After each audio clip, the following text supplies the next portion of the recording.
Get ready, here it comes.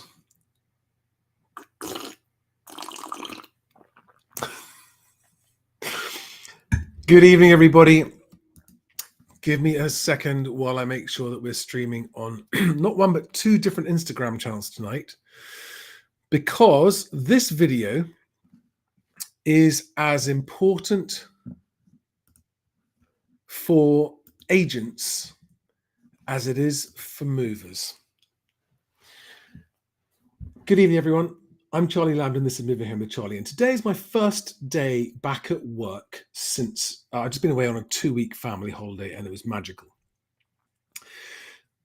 And today I've spent the day putting finishing touches to and planning BestAgent Day, which is this thing down here. And BestAgent Day is an event for agents, the focus of which is how we end overvaluing and double transactions and halve deal times and basically make it easier for serious sellers to identify quality agents, because that's one of the biggest problems with moving house. And whilst brainstorming the content and the approach for this day, which is going to be a great day, I've got some really cool guest speakers, including even a celebrity, a Netflix celebrity. Whilst brainstorming that, I came up with a phrase, a 4-word phrase.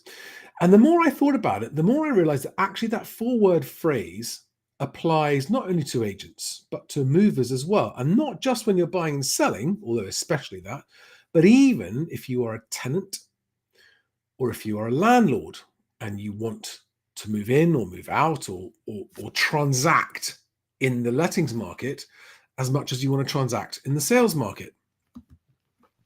And I wanted to be very, very careful about this before I share it with everybody. And this is going to be quite a long video. You need to strap in and be comfortable, because the reason the housing market has never been fixed in my working lifetime is because it's far more complicated than anybody understands. Which is why you get these numpties who go, oh, it's easy to sell a house. You just put on Rightmove, bing, ding, and they never even stop to check and go, well, hang on a second, why are there hundreds of thousands of properties that just don't sell? I made the same mistake when I started in this industry. I assumed estate agents were no longer necessary, and I started a business initially to cut estate agents out completely. And I learned very, very quickly what a mistake that was. But let me get to the point here. In this video, once I've given you the preamble and the intro, I am going to carry out a sort of role play, a one-man role play of an estate agent sitting in the living room of someone who wants to sell their home, discussing how to go about selling that home and getting the best price and what kind of things happen during that conversation. And I'm going to take as long as it takes to go through the detail I need to make the point. And so not only is this intended for agents to hear, good agents, right? And by good, I define a good agent as an agent who consistently achieves better than average results for their clients. Better than average transaction times, better than average prices achieved. Okay. Now, one of the things, I came back to work today and I started looking at everything online, and there was just so much talk about house prices. And it just made me want to sort of run away. The more I thought about it, the more I thought all we ever do is talk about house prices. All the industry does is talk about house prices, and all the media does is talk about house prices, and all people who want to move house do is ask about house prices. Even though, and I challenge me here if you disagree, even though no amount of talking about house prices solves any problems for anyone. Prove me wrong. Persuade me otherwise. No amount of discussing house prices solves anybody's problems ever, as far as moving is concerned. And why do we talk about them so much? I mean, first of all, there was an article that came out today. I think I posted it on X this morning, where Kate Faulkner, who's a very respected commentator and professional within the moving industry, did a comparison of all the different house price indices that have come out for the month. And the first thing she says is they're all different. And if they're all different, it means none of them is accurate. So we, as consumers, lap up any amount of news that comes out about house prices, even though it's all inaccurate, including the land registries. That's not only inaccurate because it's incomplete, it's also much too late to be of any use whatsoever.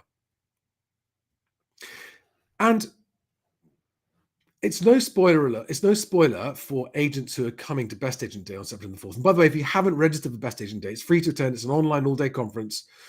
You can register. There's a link below to register for that event. It's agents only. Please, I had some members of the public randomly registering for that event. It's agents only, and only when you are confirmed as an agent will you be able to get your access to the event.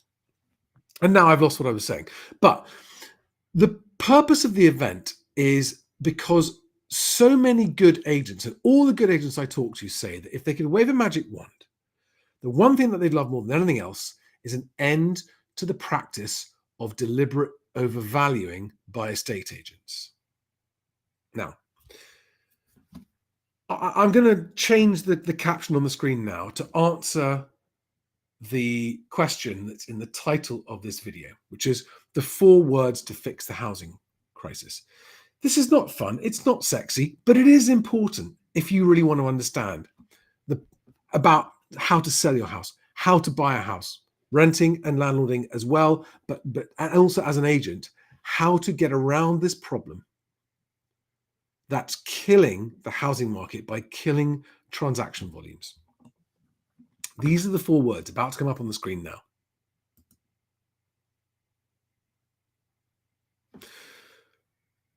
Talk process, not prices. I have been ruminating on these words for quite some time, and I can absolutely guarantee you that whoever you are, this is a more helpful approach.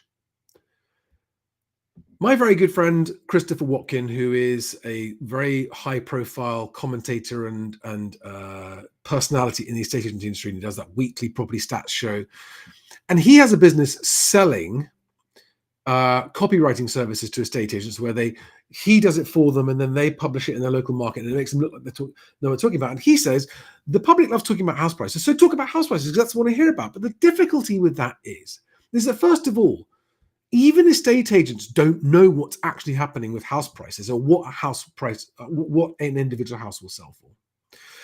And because any estate agent can make up numbers without being challenged, because there's no way of challenging them yet, it's a zero-sum game where anyone who talks about house prices either sounds the same as everyone else or has to lie about how much they can get for your house. In other words, they're always talking the market up. The whole industry talks the market up. Today, the rate cut, there's going to be confidence. People don't buy a home because they're confident. They buy a home because they need a king home. Press pause.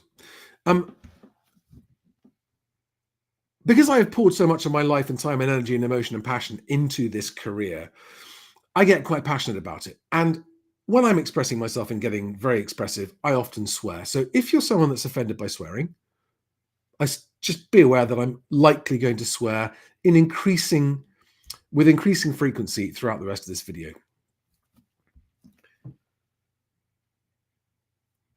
Telling someone their house is worth more than you know it's worth when you're an estate agent in order to win their business is like taking out a gun and shooting off the first of your 10 toes in the process, because automatically you're making it harder for yourself to sell that property, even if you do get instructed, which you probably won't, because most sellers don't instruct the agent who says the highest valuation because they are aware that that's probably over optimistic. And even if you do win that instruction, you're going to disappoint them because you've told them the house is worth more than it really is. And so therefore you're going to damage your company's brand as an agent. But why do you do it? And this is the point, because when I talk to agents about this, what the agents all say to me is, but Charlie, all anyone wants to know is, what is my house worth? What is my house worth? What is my house worth? Now, Agents don't know what your house is worth. They don't know what your house is worth, right? They come round and they tell you what they think you want to hear, and they back it up with something that you can't check to try and make it look credible. Okay. And the worst culprits of this tend to be the larger corporates, not all of them, but most of them. But also a lot of smaller agents do it as well because they're just so rubbish they don't know how else to do it. And this works to an extent because there are sellers out there who actually believe that all you have to do is get a photograph of your house on Rightmove and it's going to sell. And house prices are going to go up because supply and demand, isn't it? And the population is going up and there aren't enough houses being built, so house prices are going to go up. Let's just debunk that myth first. Okay, this is a graph that came out on the Financial Times website and newspaper. I think it was yesterday. And so this is Financial Times using data. Is that on screen? Yes, it is. Good. So this is using data from the ministry, from the government, basically, and it's reported by the Financial Times. And this graph, or this diagram, is a patchwork quilt of England and just England, actually, not England, Wales, just England. And this bar here shows you the darker red is the more pressure in terms of over demand for property, and where it gets lighter red, there's less pressure. Where it's white, there's no pressure. There's just enough houses for the other people. And where there's blue, it means there's actually an oversupply of houses. So look at this and ask yourself, do we have a national housing shortage? No, we don't. We clearly don't have a national housing shortage. What we have is a particularly acute housing shortage in certain areas that is very painful and expensive and causes real problems for a lot of people. And it makes the news. But the news, it doesn't make the news from anywhere else, but it suits the corporations in the moving industry for everyone to believe that there aren't enough houses. If it were true that there aren't enough houses, house builders would not have stopped building or reduced the number of buildings by 40% this year if there was such a housing shortage, right? There just isn't. It's fiction. There are some highly localized, extremely acute shortages of housing in certain areas, but that's it. And if you need to move house because you need to live somewhere, buying or selling to move home, generally speaking, most people, and by most I mean mathematically, more than half of people moving house do so because they need to move house. And if you need to move house, what do you care about? Actually being able to move, or exactly how much you might get for your house? But because all the industry ever does in the press is talk about prices, backed up by Rightmove going, asking prices have reached record highs, record house prices, record house prices. What's happening right now out there is the result of decades of this ridiculous practice.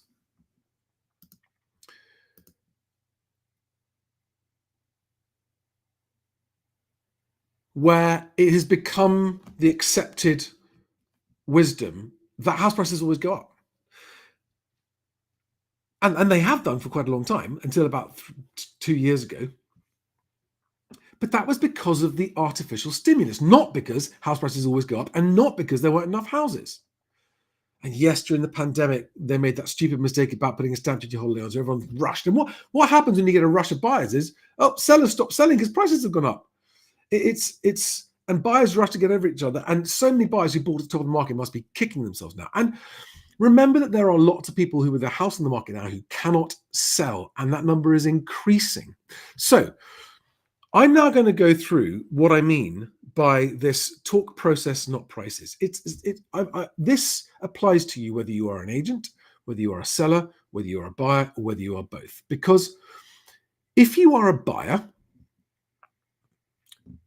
and you find a home you want to buy, you want to be the buyer that secures that home, and you want to do it without overpaying. And the way to do that is to understand the process. And that's a process that I share a lot on this channel. And a lot of you have listened to and used my offer email template and have said that it's worked and it's helped. Because you understand the process and you followed my template, it makes it easier for both agents and sellers to accept your offer. Why? Because it speeds up the transaction. And many of you have told me that that template has allowed you to get your offer accepted even when it wasn't the highest offer. What? What? A seller didn't just take the offer for the most money? What can that mean? Oh, it means that transactions, moving, actually completing the deal, might be more important in real life than just getting the absolute maximum possible price you can. Okay? And for agents, transaction volumes have fallen through the floor. And what I want to ask agents is, and I did a survey on this actually, what's going to help you sell more houses? What's going to help you get more deals, get paid more fees? Rising house prices or falling house prices? What's going to help you actually get more deals done? Because if actual prices come down, what's going to happen? More people will buy. And if more people buy, you'll do more transactions. So I want to question the wisdom, which is just a blind wisdom that most agents just accept without question, that it's a good thing that house prices go up. And let's not even talk about why that's a bad thing for the economy and why that's a bad thing for our children and why that's a bad thing for society and why that's a bad thing and why we're in such a shit state as a country right now because nobody can afford a fucking home. Let's not even go there. Let's just talk about agents making money. What do you think happens if house prices come down? Less people buy or more people buy? It's not that there aren't people who don't want to buy a house. There are fucking millions, literally millions of people who would buy a house if they could, but they can't because they're too expensive. Why are they too expensive? Because for so long, it's been up, Help to Buy. And if you are someone who bought with Help to Buy, I'm sure that when you bought with Help to Buy, you didn't realize that you are actually contributing to making the problem worse. It's not your fault, it's the government's fault for making the thing available because you've just taken an opportunity to buy a house that otherwise you wouldn't have had. But what that's done is it's done two things. It's actually snookered you and today's buyers because Help to Buy, and there's evidence, you can go and look at it, massively increased house prices. Okay? And now they've stopped Help to Buy and house prices have leveled off. Lots of people who used Help to Buy a new build. And what happens to a new build when the price drops, right? Straight away. New builds have an actual value drop straight away they bought them. And there are lots of people trying to sell homes that they bought with Help to Buy who now can't do it. So beware anyone who thinks that the new Help to Buy scheme is going to be good. And agents, I just despair when I hear agents going, Help to Buy would be brilliant. It'll stimulate the market. All it does is allow a small number of people to overpay for homes. That's all it does. And we were warned that this kind of stimulus would simply kick the can down the road, and it has. But the cat's now coming home to roost. Now, one more thing before I get into the role play about talking the process, talking about how buying and selling a home works and how renting or letting a home works and why that will help you, whoever you are. Last thing before I do that.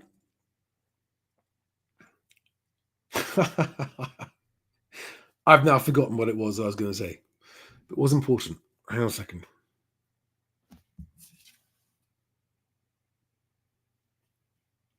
Never mind. It'll come back to me.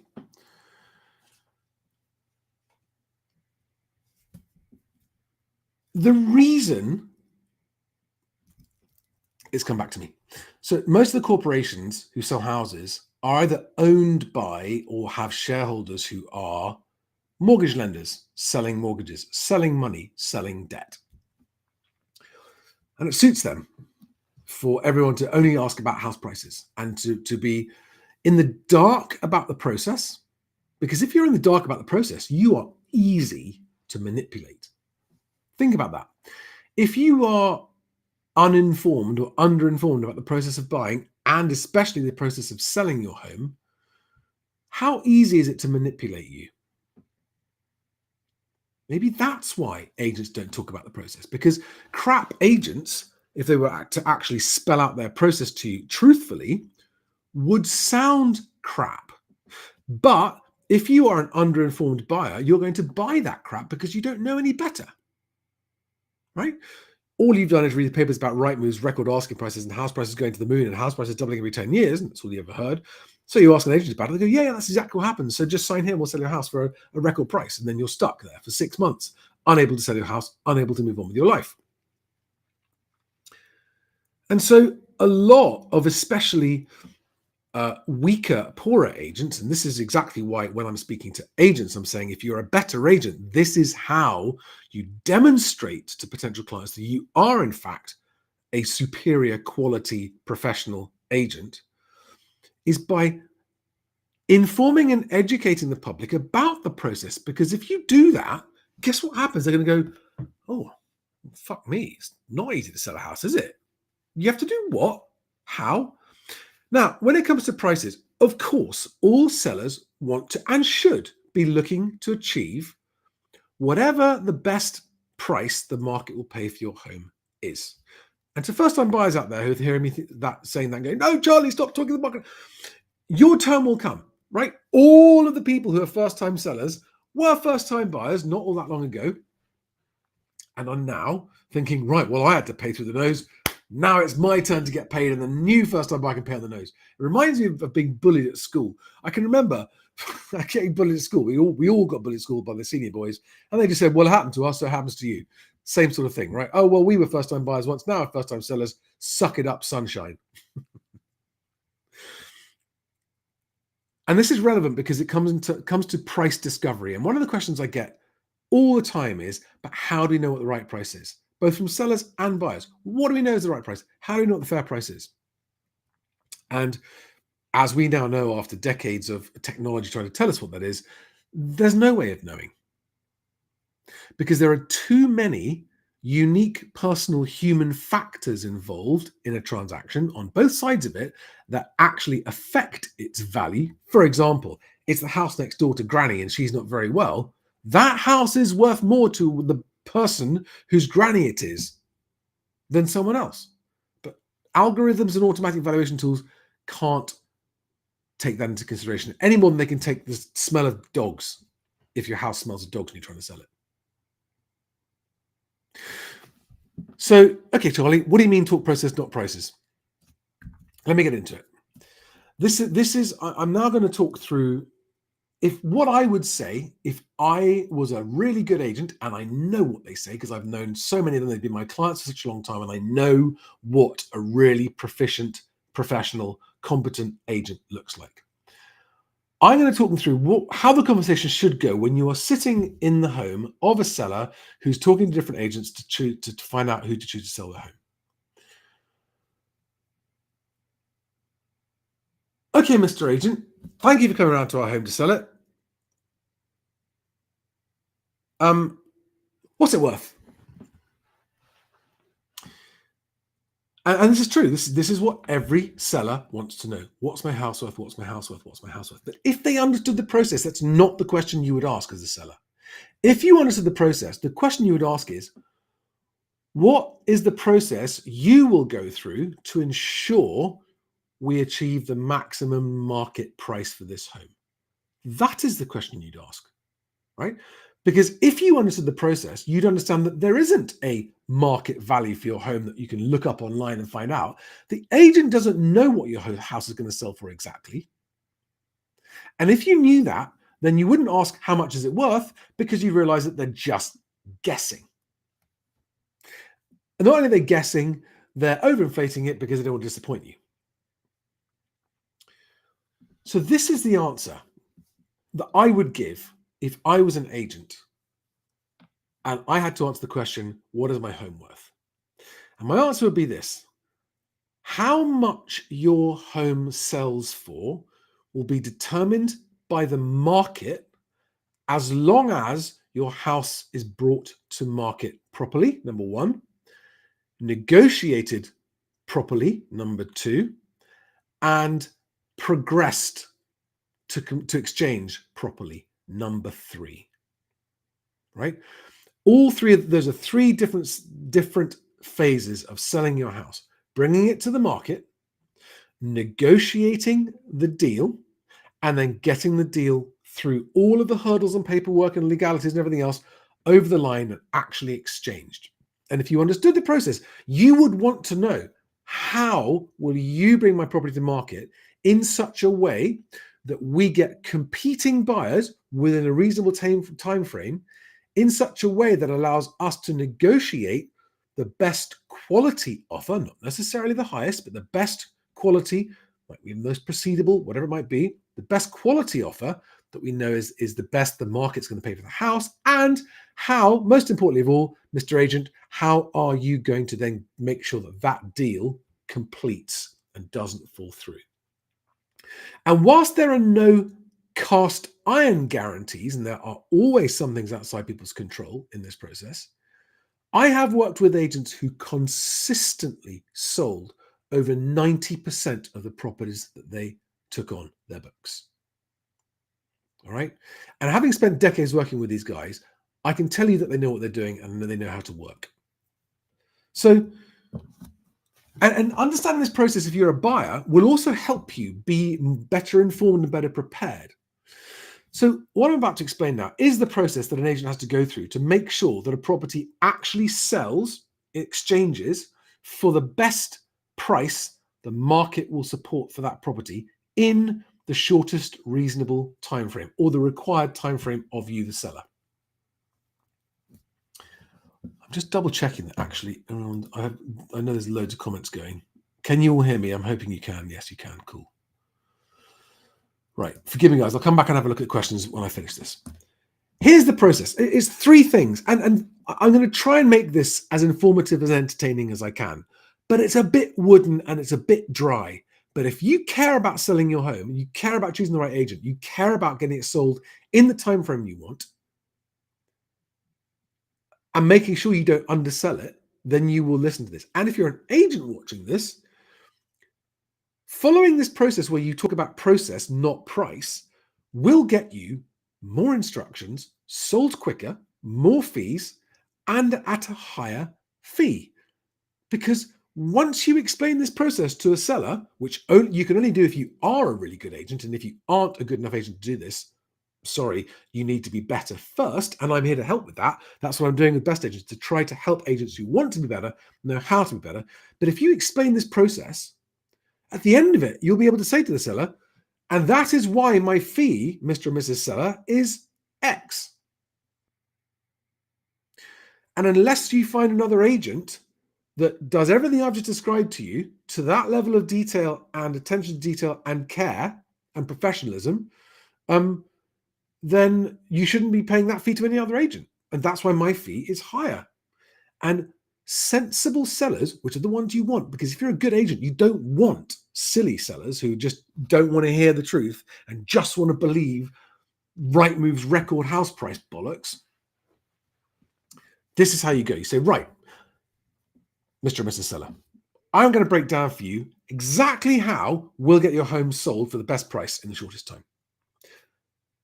It's pretty involved and detailed, so it's going to take me a while to go through this, but I'll do the best I can to get through it as quick as possible. 3 stages.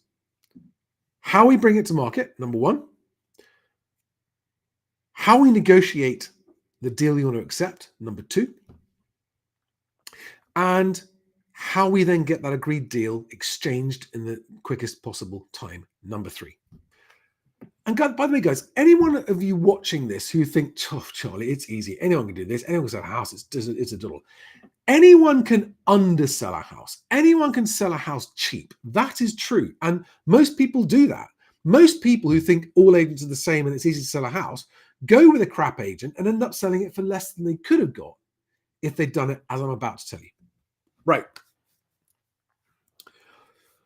The most important point, Mr. and Mrs. Seller, that I need you to understand in order to make sure that we achieve what you want is to understand that we only get one chance to bring this to market in such a way that we get competing bidders who want to proceed and buy the house. There's only one chance. You can't do it twice. If you don't get it right first time, you are much more likely to wait longer and sell for less.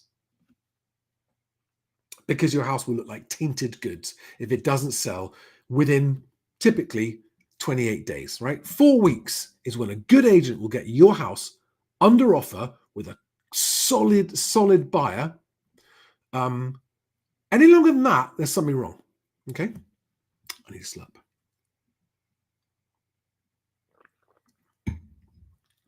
Hang on a second. Okay, so to make sure that we get this right, we've got to get the following things correct. Number one, the marketing presentation, the photographs, the floor plan, the EPC, perhaps a video tour, the details, how we write the details. Number two is the paperwork, because Mr. and Mrs. Seller, you need to come to the market contract ready if you want to have the best chance of selling quickly for the best price.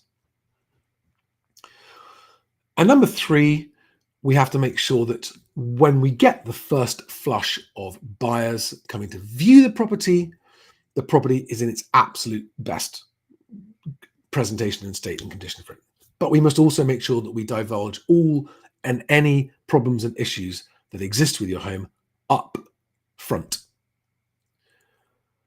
Okay, now, how do we do this? So first of all, why is it important that the photography is not just good, but the best of any other property similar to yours in this market? Well, because the buyers that are out there right now in this market, it is a buyer's market, they have got choice. And so they're not even clicking on all the properties. They don't need to. There are so many. So we have to make certain that when they see your property on the internet, that's the one that they click on. The way we do that is to make sure that in comparison with any other home like yours, the photographs for your home are the best, not just in how we present the home, but also the actual photography quality itself, the number of photographs, what we do photograph, etc. So just getting the house ready for its photo shoot is a big deal, and it has a lot of skill and knowledge required to get photographs that are going to get the buyers clicking furiously and wanting to come and view your property. Number two, writing the description. Cheap crap agents will use AI and will just regurgitate shit you can already see in the photographs anyway and waste everyone's time with a whole bunch of text that's got room measurements in it that are on the floor plan anyway that you don't need. What we do is we make sure that the written description of your property, which we, the agent, are going to write, because if you write it, you're just going to sound biased. And yes, we want to discuss with you some things about what's going to go in there, but we, the agents, are going to write this description because the best use of the description is to tell online viewers something about the property that they cannot see in the photographs. So we don't say it's beautifully presented. We let them decide that. We don't use all of the cliched words. That's just going to put buyers off. We're going to surprise them with what they read in your description, where every single sentence in that description is going to be complementary to the photographs and just make them go, oh my God, this sounds amazing. Sounds amazing. You see the photographs and you go, oh, I want to see the photographs. You see the floor plan, a really clearly presented floor plan. Then, because you like what you see in the photographs and you like what you see in the floor plan as a buyer, you then read the description. And when you read the description, that's it. We've got to go and view this property. And any agent that doesn't understand the importance of the photographs, how many they take, how well they're taken, how well they're lit, the floor plan and its presentation and accuracy, and as importantly as all of that, the actual content of the description, any agent that doesn't understand, they go, oh, no, you didn't worry about that. They are a cheap agent that doesn't get it. And that's why those agents listen to this and go, Charlie, we can't afford that on the fees we get paid. You're not charging enough. And that's why the agents who do the best job do charge more, because it does cost more, takes more time, has more, needs more experience, needs more attention, needs to be supervised, needs to be done properly, because this seller needs that house to sell first time to the market so they can move on with their lives. We haven't got time to fuck about waiting for months while you post some mediocre crap photographs online with an insultingly AI written set of property descriptions, and then wonder why no one comes to fucking view it and why your house is sitting on the market after 3 or 4 months with just tumbleweed blowing past. So that's just the marketing presentation. Now we've got the legals. You need to go to a conveyancer. In fact, a really good seller who listens to me will already have a conveyancer before you go to the agent. and you will be contract ready.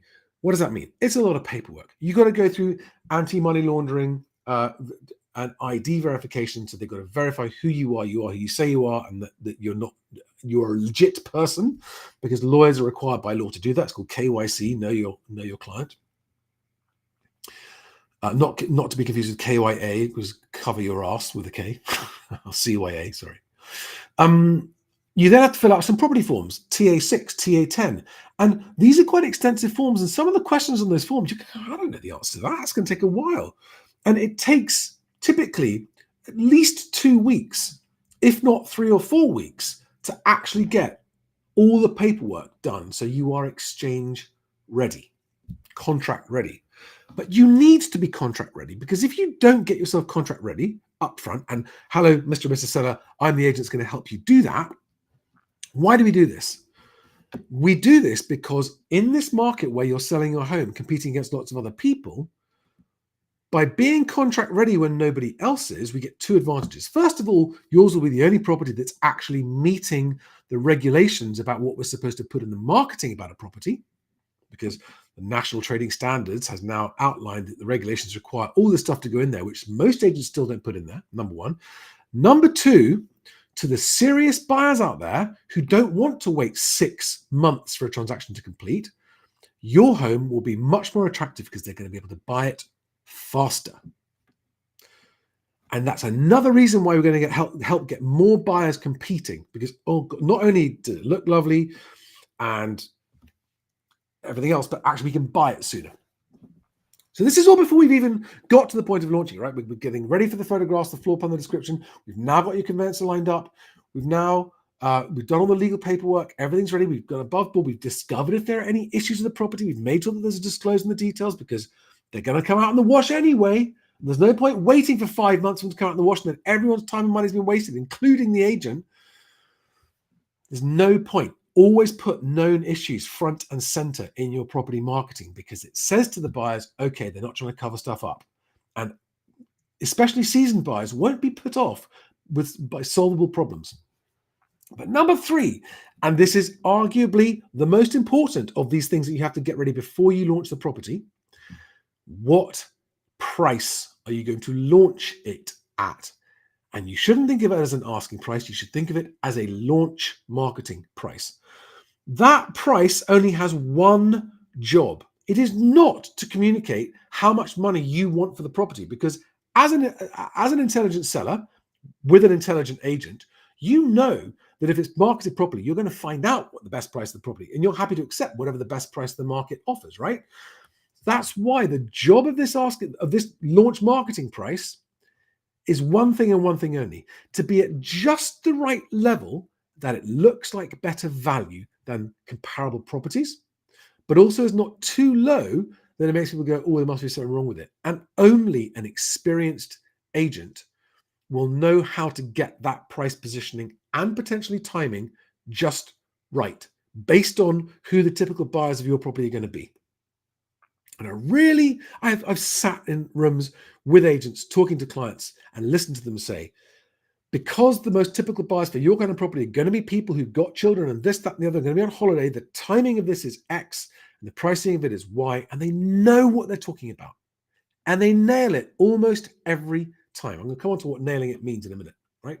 So you might be working with your agent to get the photographs and the marketing and the conveyancing, the legals ready, and to do the research on what the right launch marketing price is for up to a month before you actually launch it. Okay? And this is just phase 1. We've still got phases 2 and 3 to go. So have I changed anyone's mind yet that selling a home is easy? Okay, if you want to get the best price. Now, this is the next part of the process that as a seller, you might be interested to know, rather than just what price I think it might get. No, let's talk about the process. So because it's very difficult to know exactly what price to launch market it at, one of the things that we do, because we are a superior agent, is we invest time with our buyers who register with us, really getting to know them and making certain that they're proceedable and knowing exactly what kind of homes they're going to want to look at or not look at. And because we do that, and because we've invested time in building relationships with our buyers, we think we know who are the ones who are most likely to be interested in your home because, for example, one of them may have just had a deal fall through on a house just like yours down the road, and the seller changed their mind and pulled out, and the buyer is now desperate. They really want to move in somewhere quickly, and your house is like that one, but even nicer. So that's someone who's on our books that we know is absolutely foaming at the mouth to get a home like this. And I am speaking to you, Mr. and Mrs. Seller, off the top of my head, knowing these buyers because I'm a quality agent that invests in getting to know my buyers because I know it makes sense and it's good business. How many other agents can tell you that? And when other agents say to you, oh yeah, we got millions of buyers, there's millions of buyers looking at Rightmove, and we've got thousands of buyers in our database, and we're part of a huge national company, and we've got 1 million buyers registered with us. All bullshit to be disregarded. All of it. Guff, disregard it. All of it. You want to hear and look in the whites of the eyes of the agent as they say to you, this is the buyer I've been dealing with who's just been let down on a property like yours. This is their situation. They've got kids called Jimmy and Johnny and Jane, and they're just moving from that village down the road. And you want to know they're telling you the truth about these buyers. You do not want to accept something that could be a bullshit made up story.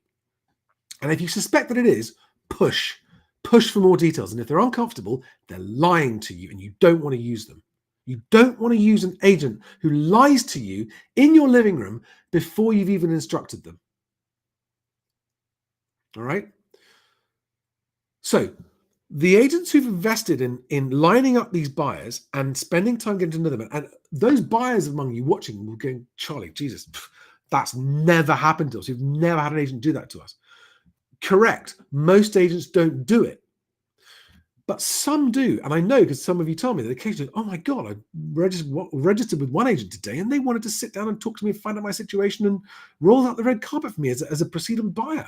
They do exist, those agents. They do exist. And as a seller, those are the ones you're looking for. Now, what that agent will say to you is, before we launch your home, Mr. and Mrs. Seller, with these beautiful photographs and beautiful floor plan and amazing description that's going to have people queuing up, before we launch it, because we don't know what exactly the right price is, we're going to privately contact a handful of these buyers and offer them the opportunity to come and view your property before it goes publicly on the market. Because if we're right about these buyers, and we've got 4 or 5 or 6 that we think are really going to be interested in this property because we know them, and we know because we've done our work, we've verified their proceedability, we know they've got their finances in place, we know they haven't got anything to sell, or they have, or whether they're cash, or they've got a mortgage, we know all of this, right? It's quite possible that we will get competing bids on your home before it even hits the market. At which point we can have a conversation and discuss, are any of those offers good enough for you to accept and proceed with, in which case it doesn't even need to go on the open market? Or would you like to then say to those buyers, we're actually, thanks for the offers, we're now going to put it on the open market to see if we get any more interest? Because that often, if you get buyers who fall in love with it, they don't want it to go on the open market, and they will put forward their biggest, best offer right there and then. And that is how you can sell a house in 7 days from having decided on having the photographs, the floor plan, being contract ready, and getting a handful of pre-qualified buyers around there who go, oh my God, I want it. This is the one I want.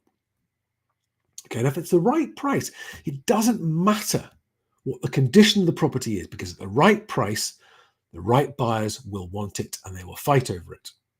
Okay, so this is all still stage 1, which is bringing it to the market. So let's say that we don't get enough really juicy proceedable offers that first go of just talking to the pre-registered buyers.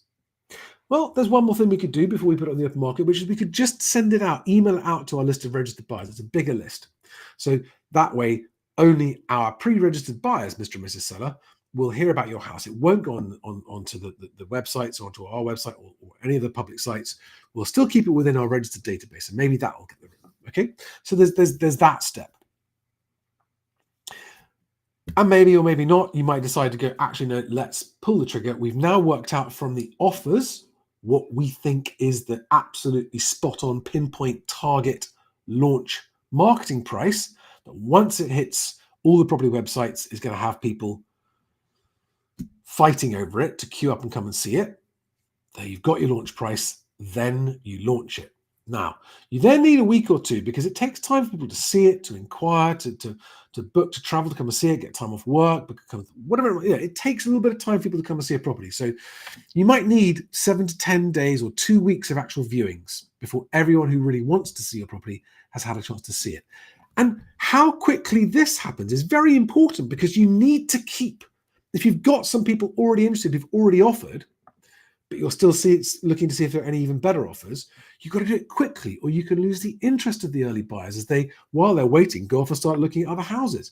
And only a highly competent, well-organized agent with using a good mix of people and technology will get this process done quickly and efficiently, right? And you'll know them because they stand out a mile, the agents who are really good at this kind of stuff, really efficient and slick at the basic things about getting viewings in the diary, getting it confirmed and making sure it happens. Okay, so you've had your pre-off-market viewings, you've had your email database viewings, it's now gone onto all the websites, and you've now had 2 weeks of viewings, and you've now got, and this, Mr. and Mrs. Seller, is the point we need to get to. We now have, and this is what a good agent will do, we now have an array of offers to choose from. Sometimes, again, one of you emailed in and told me that you were the 9th out of 10 offers on a property. The property that had been sold using my advice, which is don't overprice it, which had had a huge rush of people to go and look at it, all bidding over each other. And the successful bidder was a buyer who used my template, and they were the eighth from highest price, and they got it. So the point is, if you do it properly, you will have a selection of offers to choose from. Now, Mr. and Mrs. Seller, something else you won't have heard about if you've never sold before is that, yes, a buyer can have a mortgage in principle. Yes, they can have their proof of funds. Yes, they can have their conveyance lined up. Yes, they can make all the noises. But what we as experienced agents learn, especially amongst first-time buyers, is the difference between a buyer who has fallen in love with your home and is not going to let go of it no matter what, and someone who, they liked it, they need a house, they want a house, so they're offering, but they're probably going to change their mind. We think as a buyer, as an agent, that buyer may or may not be fair, but in our assessment, that buyer is more likely to pull out and change their mind or renegotiate or whatever else it might be than this buyer who is buying it because their grandmother lived next door or opposite, or because they want to get their kid into that school by September, right? We know that they've been looking for a long time. We know this is the end.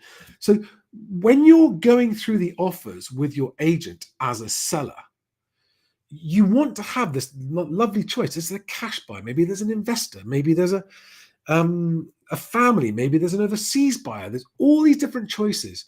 And a really good agent worth your salt, which Mr. and Mrs. Seller I am, because I've been doing this for so long and I'm really good at it, I would recommend one of these two offers, because even though it might not be the very highest offer, that's absolutely solid, concrete, proceedable offer. In our view, there's very, very small chance of this offer, and they're ready, and they've got the conveyancer lined up. They are serious. They can exchange very quickly, and the shorter the exchange time, the lower the chance of the deal falling through. They're already ready to book their survey. They've already got the conveyancer. You've got a choice of 2 or 3. At that point, an agent might also say, what we can do now is go back to these buyers, because all of these, let's say you pick 3 out of the 10 and go, congratulations, your 3 offers are the only ones being considered out of the other 7. But there are 3 of you, and you're all in equally strong positions. We just wanted to make sure that you have only offered your maximum comfortable price and not prepared to go any higher.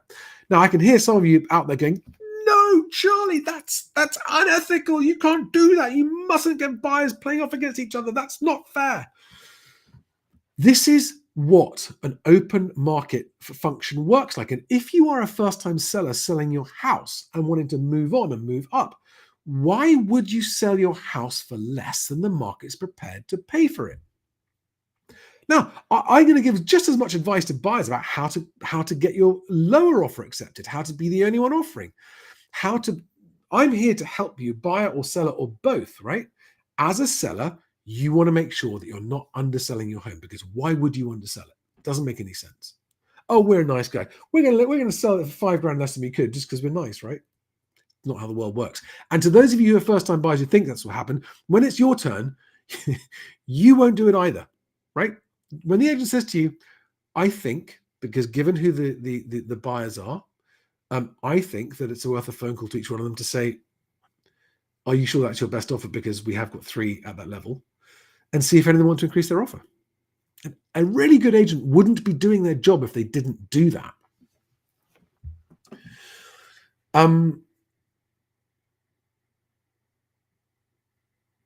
So now you're in a position where you get to pick your offer, right? And you've chosen your offer. And the agent contacts the buyer and says, congratulations, the seller has chosen your offer over the other ones, partly because you're so ready to go. You've got your conveyancer lined up. We can proceed things very, very quickly. So now we move on. So this is the negotiation. That last 5 or 10 minutes I just described was the negotiation phase. All right. And it's not just negotiating the highest price, it's negotiating the most likely, proceedable, and quick transaction, right? That's what you're negotiating. You're negotiating multiple factors. And there might be other considerations. One of them might have something to sell. There might be a discussion to have about whether or not they sell that. Or maybe there's the negotiations aren't just price, ever. It's always about more than that if there's more than one buyer, right? And any agent that tells you otherwise is I'm afraid, inexperienced, underqualified. Whew. I've been talking for 50 minutes and we're still only on part 2 of the 3. But this is the last part, and it's the most important part, because you've gone through all of this, right? You've got to the point where you've had your deal agreed, you've instructed your conveyancer, the buyer's instructed their conveyancer, and things are proceeding. And maybe the survey needs to happen. Most likely a survey will need to happen, and local searches have to get carried out if there's a mortgage involved, or if the buyer is sensible, they're going to want local searches to find out if there's radon problems or flooding problems or environmental risks or all that kind of stuff. And maybe, again, if the agent's done their job well, they'll have found out a lot of that with you in advance, and expectations will be managed. But this is where really, really good agents really make their money, because they will watch the deals closely like a hawk. They will watch every step of the way and won't leave it in anyone's court without being chased up. And one conveyancer's got to ask the other conveyancer questions, and that conveyancer's got to answer those questions, and maybe he's got to talk to the seller, maybe the seller's overseas, who knows? There's all these very boring, low-level logistical nightmares that happen when it comes to the conveyancing. And good agents will make sure that you've got a good conveyancer, not the one that pays them the highest referral commission, but a good conveyancer, by which I mean someone who gets the deal done fast, and a conveyancer who, when problems arise, they know how to solve those problems. And in your living room, Mr. and Mrs. Seller, the agent will explain to you exactly what their sales progression process is, and you must ask them that. What is your sales progression process? I'd like to hear it in as much detail as possible, please. And when you're comparing agents, right, you want the agent who goes, this is exactly how it works.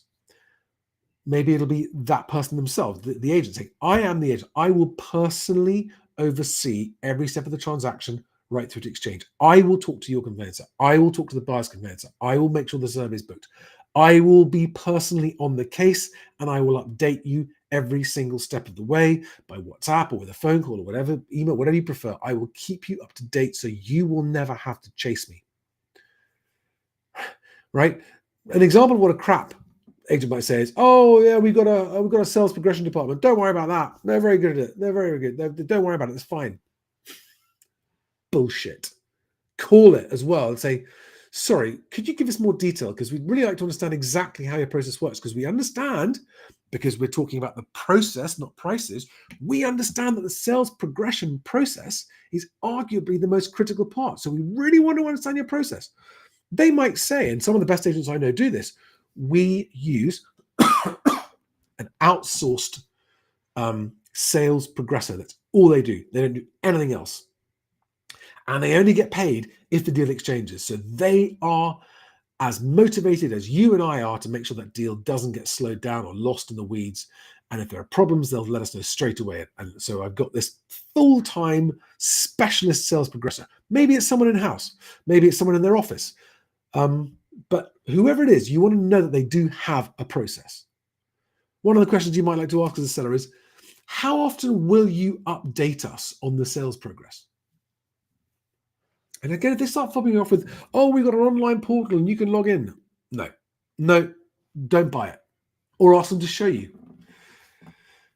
Ask them to show you a live example. Oh, we can't do that GDPR. Then sorry, don't buy it. You need to know that the sales progression process.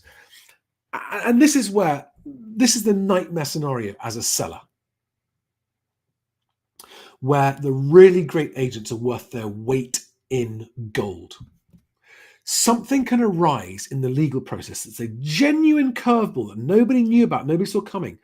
I'll give you an example. I know someone who was selling a house, and it turned out that the land that was being sold had a really old, out-of-date deal where it was actually two different parties that owned it, and there was actually something hadn't been updated at the land registry, and this was a genuine. Like the seller said, I didn't know that.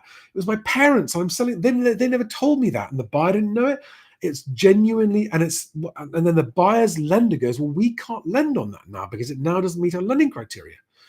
And so the deal might be about to fall apart through no one's fault, and a really good agent will hold it together. Or maybe the buyer's situation changes. Maybe somebody dies. Maybe their life circumstances change. And at the last minute, you lose your buyer through genuine life reasons that no one could have seen coming. Sudden illness, that kind of thing. A really good agent will have kept backup buyers on the bench, ready for just such a thing. And I know agents that do this. They have backup buyers, people that they know were disappointed that they didn't get the property, and they keep in touch with them. And they've got them waiting in the wings. And this is hard work and takes time. And a good agent will do that, because if you've got a buyer that starts to go a bit cold, then an agent can say to that buyer, listen, if you have any second thoughts, let me know, because I've got someone else who's just waiting to buy this house if you don't want it. And they can say that honestly. It's not bullshit. They were the other person who offered against you. Your offer got chosen. They were next in line. They will pay the same, whatever it might be. If you're having a wobble about the property, let's back out now. Let me talk to those other buyers. A good agent will hold that deal together. Now imagine the difference as a seller between an agent that lets your deal fall through and you're back to square one, and suddenly your property's coming back on the market. Makes it look like something's gone wrong with it, doesn't it? What's the difference in value to you of an agent who goes, I've saved the day and got the deal done despite the curveball? Or an agent who goes, oh, yeah, sorry, it's out of our control. So, yeah, we're back to square one. I have to put it back on the market now. And everyone can see it's fallen through.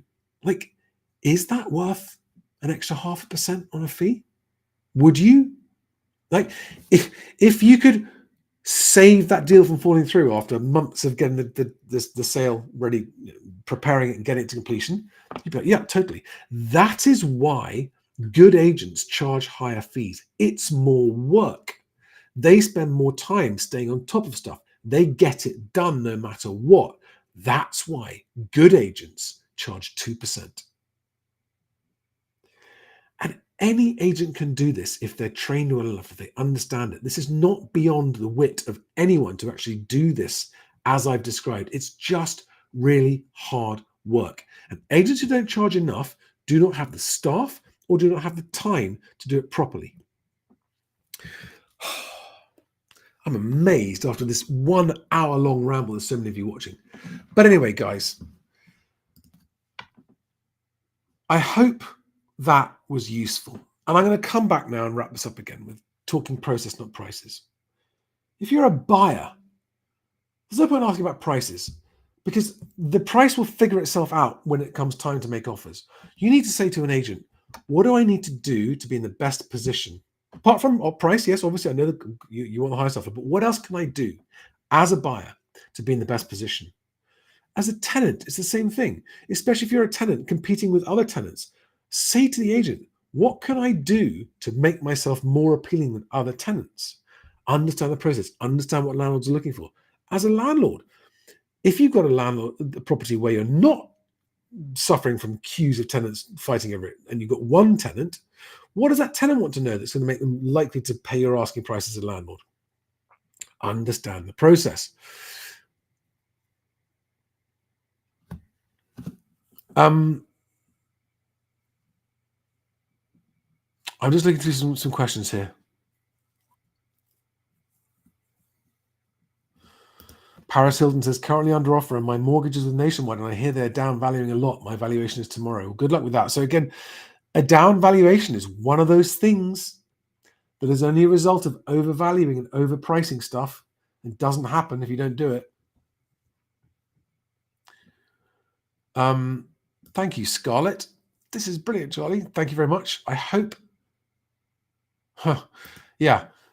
As a seller, do not accept an agent that doesn't do a floor plan of your property and put it on the internet.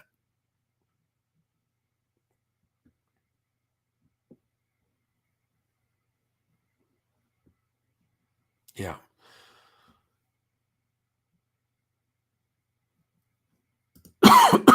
XR2828 says, experienced agents are also more likely to overvalue and make you doubt other better honest agents. Yes, that's a very, very good point, XR2828.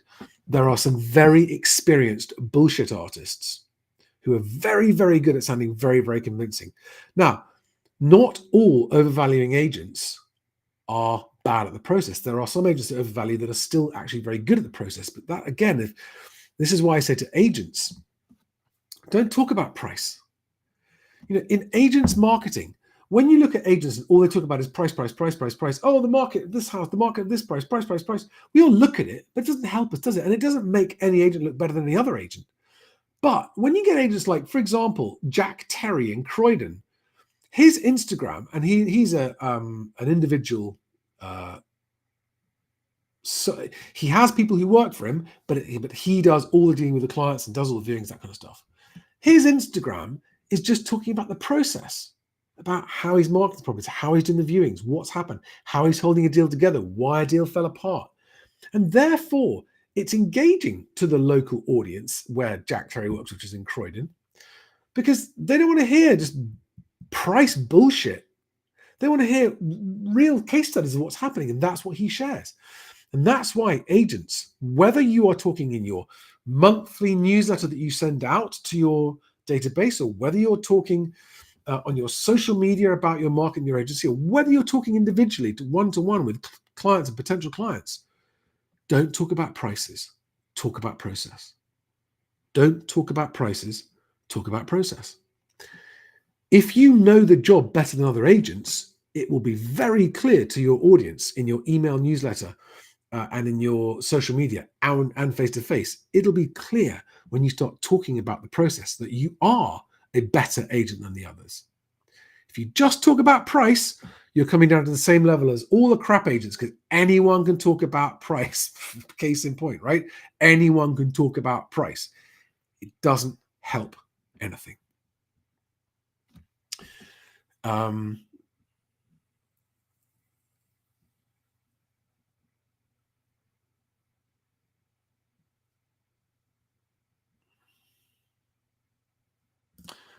Tom Rowland says, the property press have been waiting for today to launch their propaganda war. Sadly, I think it'll influence prices. They will try and make it influence prices, but you see, when you've got a buyer's market already where, and everyone says it's a buyer's market, Rightmove says it's a buyer's market, Zoopla says it's a buyer's market, it is a buyer's market out there. In other words, there's already a standoff. There's already a price standoff.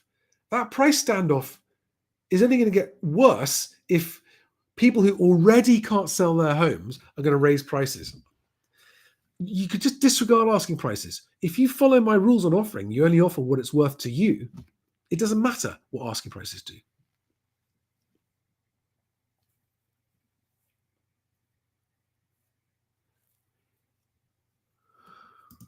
Lee Everett Property. Hi, Lee. I know you're an agent. Says, since GDPR and the rise of the portals, agents' mailing list is nothing like it used to be, unfortunately. Well, what I happen to know is that most of the CRM systems out there do not comply with GDPR. Most agents, most of the bad agents, big bad agents, do not comply with GDPR. They cheat the rules anyway. But even so, even the ones that do, and BestAgent has got the GDPR functions automatically built in, so that any agent that uses BestAgent back office automatically is complying with the rules. It's all built in. If you're registering your buyers properly and allowing them to register themselves, this is the thing, right? It's one of the things that BestAgent does for agents. applicant registration, a link that you can put anywhere on your socials, anywhere else, and any applicant can register wherever you put your link, and it goes straight into your applicant database where they can then start receiving your mailings.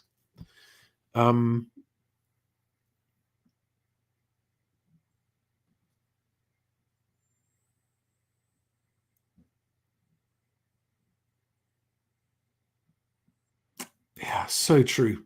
Lee Everett again says the amount of times I call a Rightmove email, in other words, an inquiry that you've had from Rightmove, and they never answer or reply, is shocking. Well, Rightmove's own figures, the last time they put them out on that, was that 40% of inquiries that come from Rightmove do not get answered by agents. I could do a whole video on why that is the case. It's a range of reasons, but that's the case.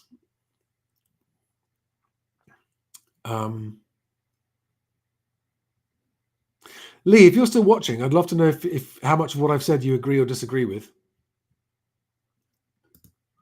67 added or reduced in your town in the last 24 hours.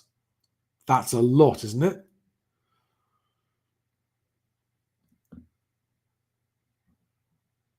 Alex Browning, sorry, that's a present from my kids, so I don't know where they got it.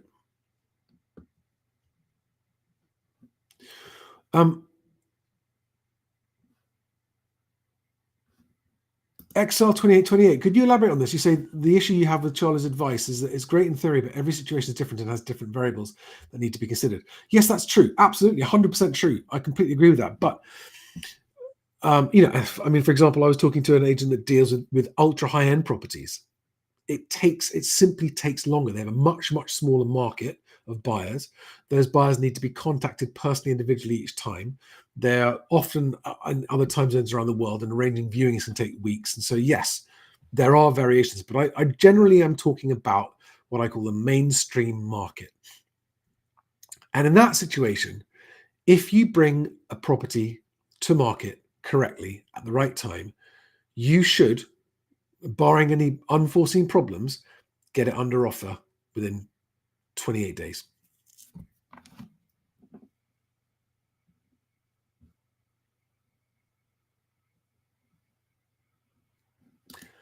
Paris Hilton says, I love Jack Terry. Yeah.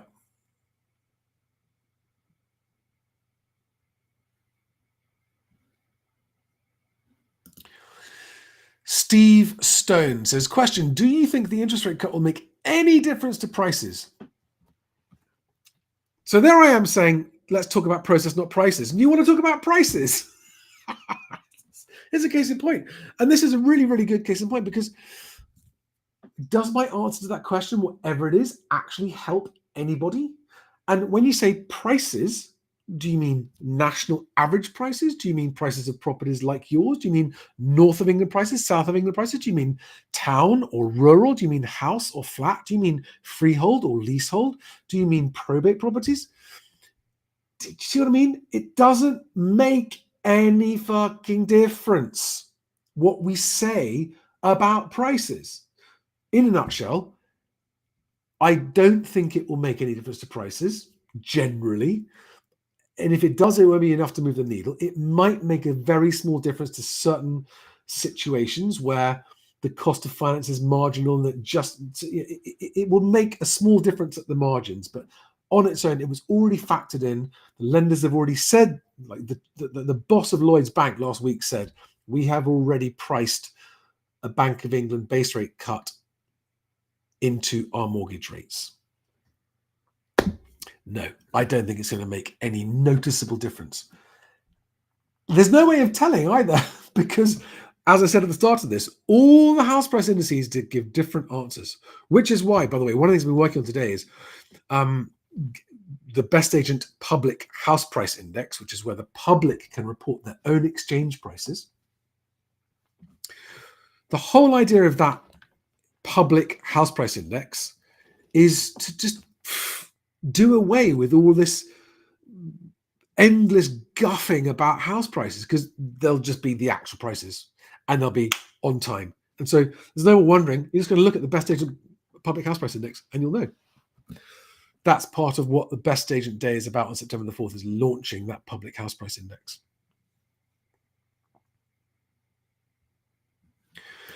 Okay, Mikey Henderson says, given this, would you recommend waiting if we don't need to move now, but can and would like to? Sorry. Okay. Just wondering, your advice not to overpay, but also expecting the prices to drop further the next year or two. Then, unless we offer 30% less than asking, we'll all potentially be overpaying. Okay. You guys are going to drag me into talking about prices, whether I like it or not, aren't you? If you need a home now and you found one that you want to live in and you've had an offer that you're comfortable with accepted on it, and you would be happy living there, then you're not overpaying. You see my point?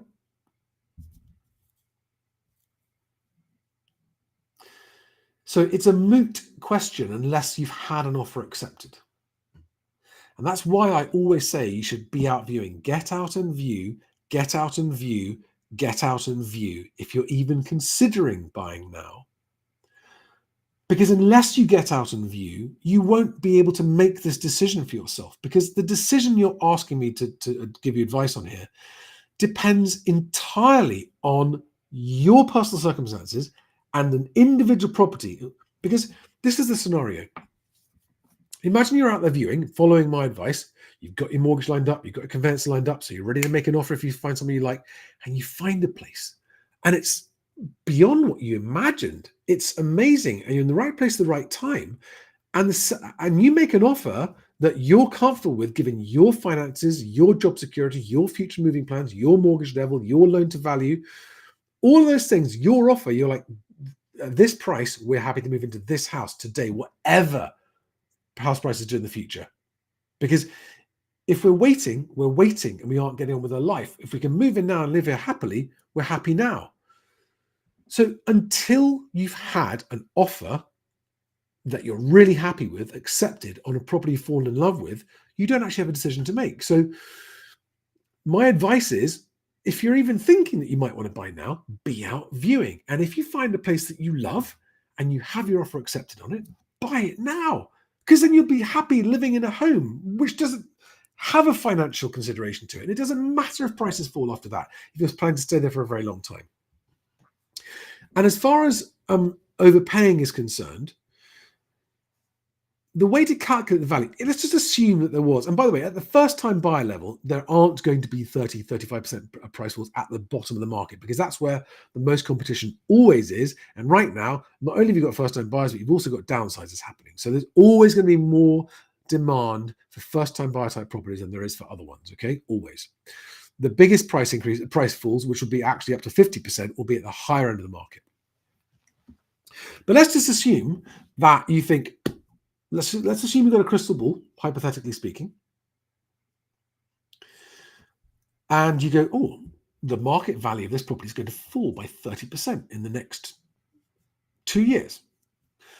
Then the offer you would make would be whatever you think it's going to be worth 2 years from now, plus whatever it's going to cost you to rent an equivalent property for the interim period.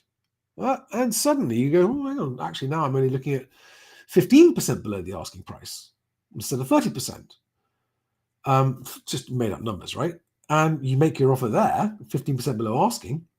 You've got your conveyancing lined up. You've got your mortgage and principal lined up. And the seller's actually going, do you know what? That's the most proceedable offer we've got. We'll take it. And you have your offer accepted. So the answer to your next point is, given this, would you recommend waiting if we don't need to move now, but can and would like to? No, never wait. If you want a home, if you want to buy and own a home to live in so that you can get on with your life, never wait. It's not worth the financial saving that you could make. Now, if you're completely happy where you're living now, like completely happy, whether it's with your parents or in a rented property, even then I would say be out viewing. Don't necessarily be in a hurry, don't necessarily buy now, but be out viewing, because you might find that place. And you've only got to find one. And if it's right place, right time, which is how I got my first ever property, which I bought for landlord, I got 35% off the asking price because I was right place, right time, and I was out viewing a property that nobody else viewed. When I rang the agent up to view it, this is in 1995, they went, "Oh God, we forgot we even had that property. No one's looked at it for months. It's been sitting on the market for months. Yeah, I'll blow the dust off the keys and then I'll show it to you." And again, as a buyer, that's what I'd be looking at. I'd be looking at all the problem properties that would be sitting on the market for ages with no offers. That's where the bargains are hiding. Maybe only 1 in 10 of them is going to be that bargain, but go and view it because it's worth doing 10 viewings to find that one. Oh, do you know what? That's right place. It's a lovely property. The seller's desperate. We've made a low offer. They've accepted it. Boom. And that can't happen if you're not out viewing. So never wait. Always be viewing, but only offer your maximum comfortable price for your circumstances. I hope that answers your question, Mikey.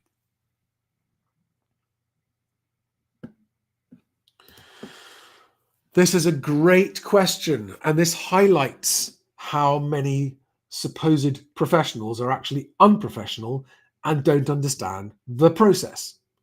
Hi, I'm a first-time buyer, says Chaser. Both my mortgage advisor and prospective conveyancer are saying there's nothing to do until an offer is accepted. What's the reason for this? The reason for this is that these mortgage brokers don't understand. They only understand mortgage broking. They think that because they're a mortgage broker, they understand everything. But any mortgage broker that says nothing to do until you've had an offer accepted doesn't understand the value that they could be providing you with, which is, here is a decision in principle for you. Go out and view with that, and your offer is more likely to be accepted. And that's me as a mortgage broker adding value to you. So any mortgage broker that says to you, nothing to do until you've had an offer accepted, is a fucking amateur who is not doing you any favors. And just ignore, I'm sorry, and I know that there'll be brokers watching this. The reason they do it is because they can't be fucked to do the work if there isn't a quick deal in it for them. They're much more interested in their short-term interests than your long-term interests. Now, it might just be naivety and inexperience. It could be selfishness, probably both. But a quality mortgage broker will understand that by getting you a decision in principle, if they are happy that you are serious about buying and that you go out viewing properties with that decision in principle, they are doing their job, they're adding value to you, and they are improving your chances of having your offer accepted and getting a home sooner. Conveyancer are exactly the same, right?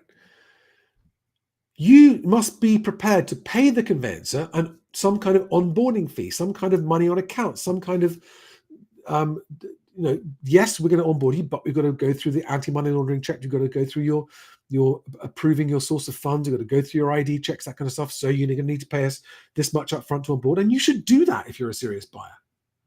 If they're a conveyancer that goes, oh, no, there's no point in having an offer accepted, they shouldn't be a fucking conveyancer. They are the problem. Mortgage brokers and conveyancers that do that are a massive part of this whole fucking problem. They don't understand the process. All they understand is their own workload, and they don't see anything outside that. I want a deal I can do now and get paid now.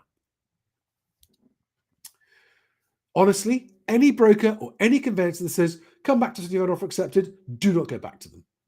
They're fucking amateurs.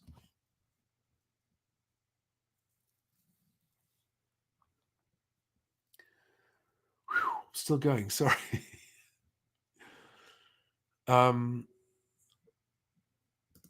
Lee says, I agree with a lot, maybe not your price expectations. Be specific about my price expectations. Tell me what you disagree with, because there are already properties in parts of the country where prices have already come down 15, 20%. Parts of the country, and we have got further to go. The overall average is hiding what's really happening. Aaron Lambert asks, is it always better to go sole agency? What's your opinion on dual agency contracts? Generally speaking, yes, it's always better to go sole agency, because if you go multiple agent, it's actually demotivating for all of them. Occasionally, you'll do something called joint sole agent, where you actually appoint two agents. This happens a lot at the very higher end of the market. where no matter which one of them finds the buyer, they both share the fee. But there's no advantage from going multi-agency. Contrary to the belief that it improves your chances of finding a buyer, it doesn't. It does the opposite. It makes you look desperate because buyers will see the same property on with 2 different agents, and it's demotivating for the agents concerned. Jean-Marc Bordeaux says, so why register on Rightmove? What are the pros and cons of it? I wouldn't register on Rightmove. I'd look at it. I would go and look at it. It's a lovely, convenient way of just seeing what's happening a little bit, but actually it covers up what's really happening. You can't tell what's really happening without really digging in deep. But it is quite useful if you want to go through property by property and watch them and have that property log Chrome extension that shows you the price reductions. But when you register with them, you just get spammed. If you're serious about buying, register directly with the agents who've got the properties that you like.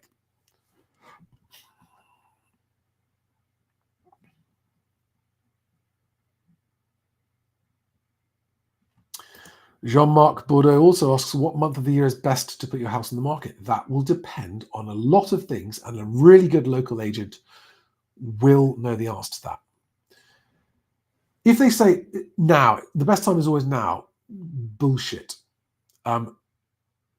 They might give you an argument that says, actually, in this particular market, it doesn't make any difference because the typical buyer market for your kind of property is this person, and therefore there's no seasonal change.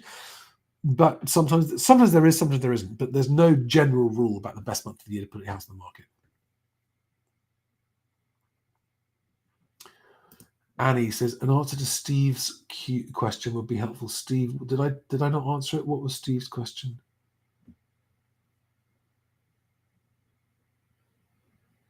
What was the question, Annie?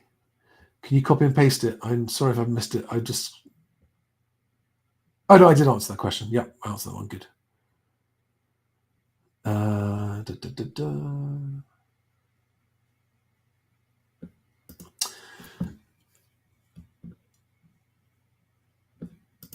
Okay, excellent. You say being contract ready as a seller could have cost me my buyer. How? How could that have cost you a buyer? Under what circumstances would being contract ready as a seller cost you a buyer? I can't think of one. I'm missing a point there, so I'd love you to tell me why you think so. You delayed instructing the conveyancer until getting an offer accepted. Okay, well then you delayed your transaction by about a month. And there is unlimited quantities of data that prove the longer a transaction takes, the higher the chance of it falling through.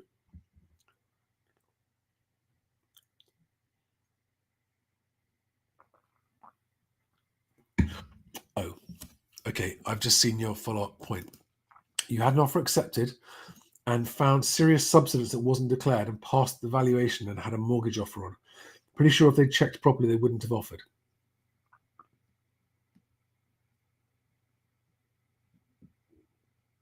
Okay, it sounds like a right rabbit warren. Okay, I don't want to get into that one now. Maybe you're right, but generally speaking, if you are keen to sell quickly, you've got a better chance of a property not falling through if you have declared everything up front.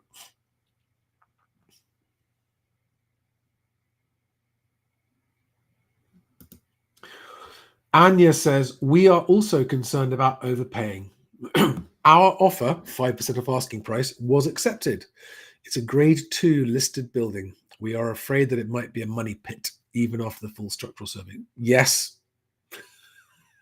Yes. Grade 2 listed buildings, aka money pits. I speak from personal experience. But more importantly, Anya, trust your instinct. Just trust your instinct. If you're now feeling more concerned or more worried than you are excited, that is a very strong signal that you are overpaying and should have a rethink about it. I did a video on exactly how to renegotiate your offer. If you just look it up on Moving Home with Charlie, how to renegotiate your price, you should find it.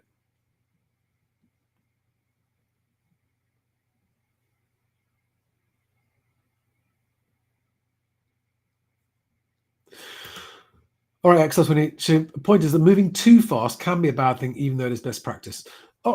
Okay, there might be. This is where a really good agent is worth their weighting goal, because a really good agent will advise you on that based on the specifics of your property. Different situations require different solutions and approaches. 100% agree, which is why the choice of agent is so important.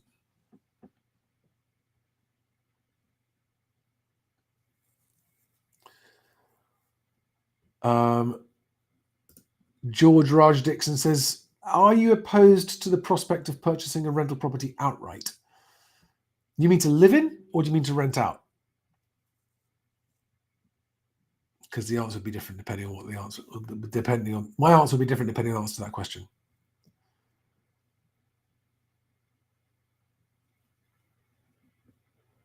Some very specific. So I'm not going to go down any technical rabbit holes in this. I just want to try and stick on the main topic here.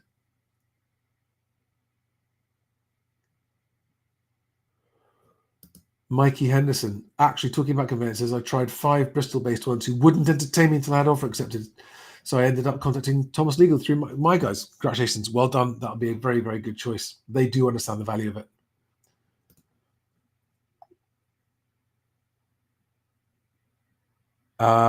Sorry, I didn't mean to highlight that question. Annie Norma says, so disheartened to be in the dark red on the earlier map. This one. Just pull that map back up for people who weren't here earlier quickly. Yeah, are you in the dark red? And Annie, I've always wondered, because I've seen you talking about that on quite a few occasions. Do you have no choice? Have you just for comparison purposes, have you considered looking outside that dark red area, or is that just impossible for you for other reasons?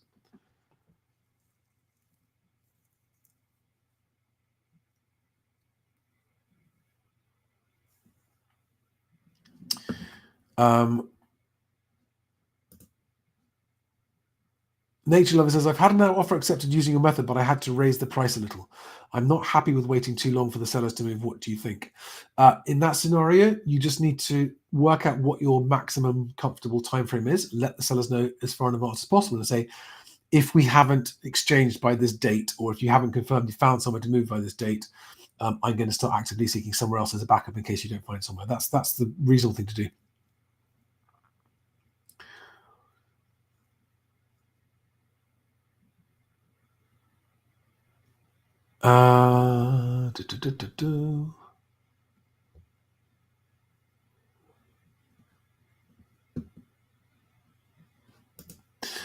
What does it mean? C'est la vie asks, what does it mean when a house listing showing is under offer? What it means is that the sellers have accepted an offer, but the offer hasn't exchanged yet and it's going through. It's quite normal to leave them. Under offer is the same as sold subject to contract, okay? It means that they've agreed a sale, but the sale hasn't gone through yet.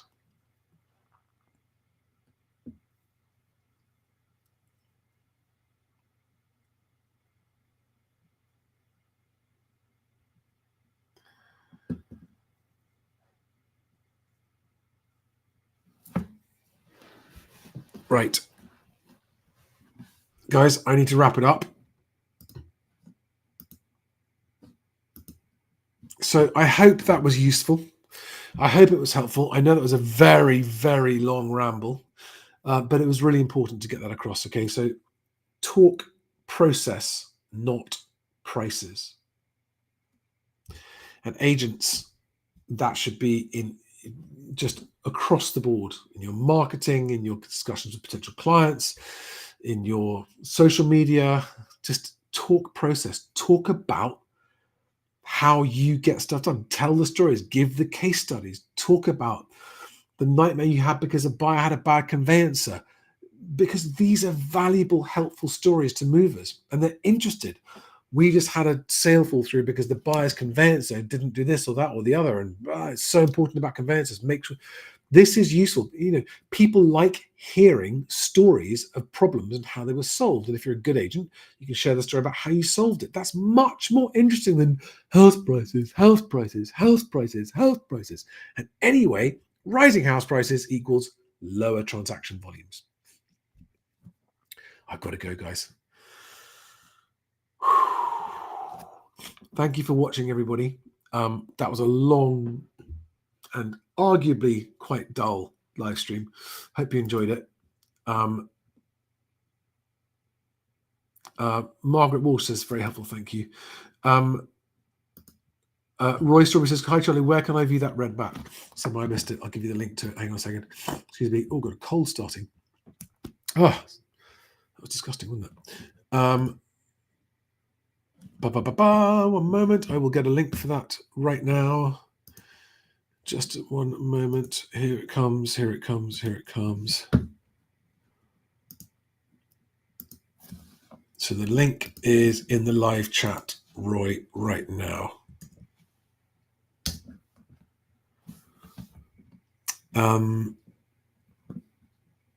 Thank you, Mrs. Maisel. Thank you, Aaron. Thank you, Steve. Thank you, Nature Lover. Thank you, Jean-Marc. You're very welcome.